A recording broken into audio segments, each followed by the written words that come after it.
কয়েকটা ফার্মের মোড়ক সাদা লড়াই করছে, আপ্রাণ চেষ্টা করছে।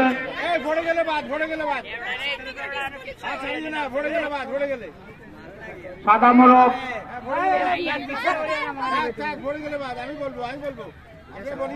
ভলান্টিয়ার চাকরি করছি, সামনে জানি কেউ ঘৃণা করে।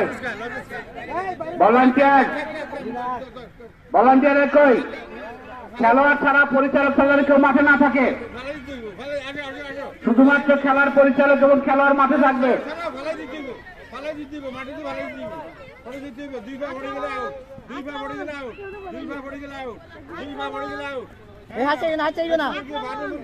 দাঁড়িয়ে থাকে যাবে না, লড়াই করতে হবে। এই মাত্র একটি মোড়ক আহত হলো। এখনো 4টি মোড়ক আপ্রাণ লড়াই করে যাচ্ছে। জানি না কার ভাগ্য সুপ্রসন্ন হবে, বিজয়ের রাজটিকা কার লড়াকে ধারণ করবে।